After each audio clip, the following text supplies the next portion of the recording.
So, I was going to talk to you about what if you were an outsider, just looking in, just merely observing your life, seeing your thoughts and your triggers, just with curiosity, not with any judgment, without. So you're a third party, you're a separate person observing you, and you're listening to your triggers, you're listening to the stuff that's annoying you, you're listening to your emotions, your thoughts, and then you openly see what unfolds and what messages and what opportunities the multiverse sends your way. So here's a funny story I'd like to share with you. So earlier this week, when I got in from vacation from California, I came back to work, and one of my managers, he asked me to, hey, Chef Marks Callison, one of my managers asked me to, he brought me into this room, and there were computer boxes everywhere. The computer boxes were open. There were monitor boxes. There were trash boxes. Hey, Erdem, Kalak. And he asked me to consolidate all the empty boxes and to get them ready to be disposed. And my initial reaction was, gosh, when did my job responsibilities become a trash collector? When did I become a trash collector?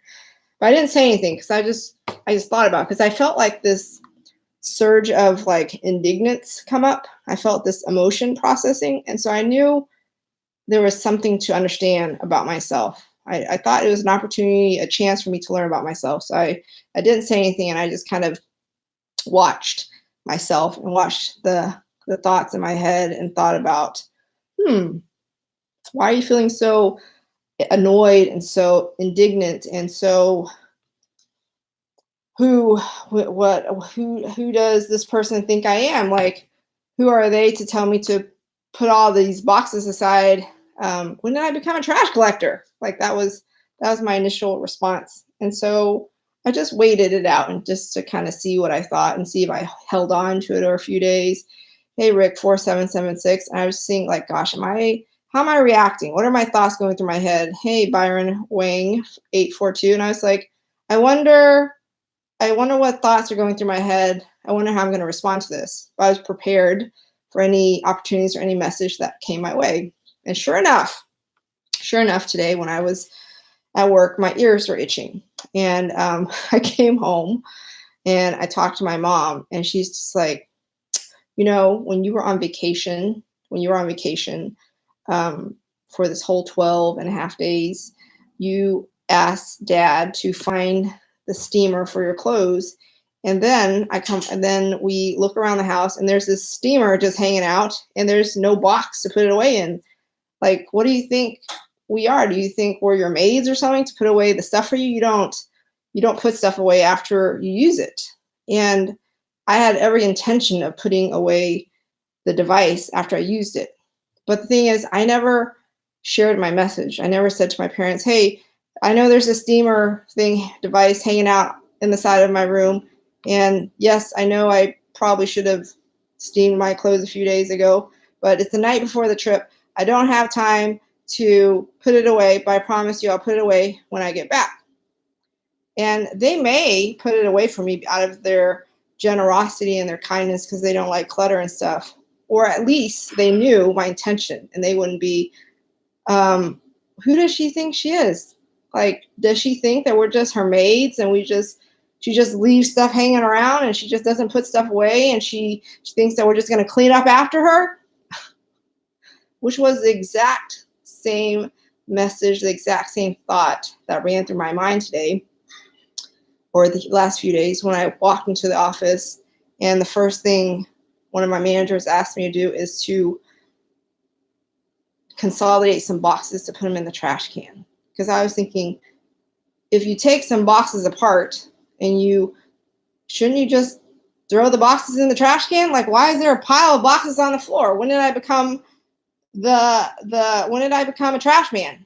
Which is how my parents were thinking. They're thinking, does she think we're just her maids? Does she think that she just leaves stuff around and she doesn't clean up after herself, and she knows that they'll just take care of her and it'll just be done? hey, James, Leslie, Carol. And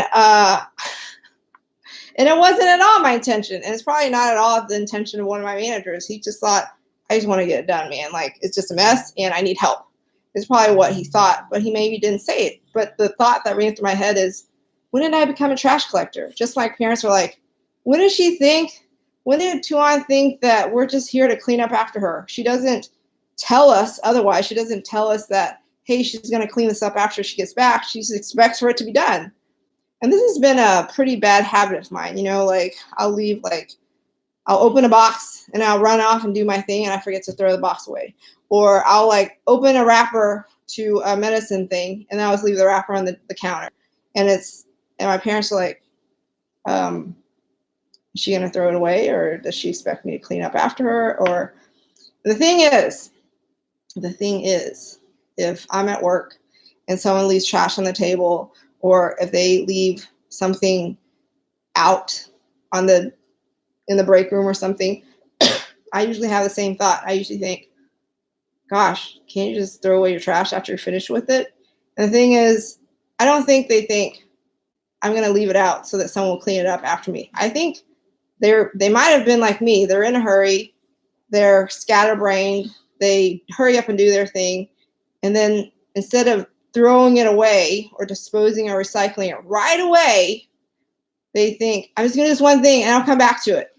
But in this world of constant interruptions, in this world of constant distractions, in this world of multitasking and trying to do a million things at once, we don't. And I so got that when you have a trigger, when something annoys the crap out of you and something just drives you crazy, it doesn't have very much to do with what is driving you crazy. The other person is not doing something to drive you crazy. What there is to see and to observe is, why did that thing drive me crazy? Why did it annoy me so? And if I were to give that person any advice, what would it be? And what could that teach me about myself? Try it on for size. Listen to triggers, listen to things that really drive you crazy. Ask yourself, what advice would you give that other person or that thing or that topic? And then take that advice on for yourself. If I see trash or junk on the break room table, I would say, why didn't you just throw it away right away? Which is the exact same advice for myself. Why didn't I just cut up the box and recycle it? Why didn't I just put away the wrapper in the trash can as soon as I unwrap it? Why do I leave it on the counter? Why do I not just put it immediately in the recycle bin? Why couldn't I open up the bottle while I walk over to the recycling bin? Or why am I not opening the bottle right above the recycling bin, and then it's just simply open the bottle and throw it in the recycling bin? You could make things a little really easy for yourself if you choose to be. But I just really learned that today, and I was waiting for the message, and I was waiting for the clarity, and it was very clear today. So try it on for size. Listen to your triggers. Listen to the stuff that really, really annoy the crap out of you, and see, gosh, is there something for me here? Is there something for me to understand about myself? Is there an opportunity for growth and expansion here? Is there a message for me to receive from the multiverse about myself? What can I deduct from this? And I look forward to hearing all about it. And if you didn't already know, I'm a life coach. I teach relationships courses. I teach transforming your relationship with money, relationship with yourself, your relationship with people you care about. I'm a life Sherpa, a life coach. I help you access the multiverse within you, your God source, your divinity, your power to live your most empowered, transformative, empowering ownership of your life. That's what I do for a living. So if you'd like to check out my courses, would like to sign up for group coaching, anything like that, check out my website at soul, SOUL, elevatedlife.com.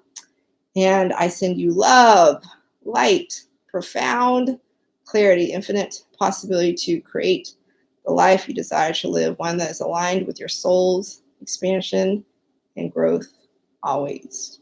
Always, always, always. Here's to you living a soul elevated life, and I will catch you tomorrow.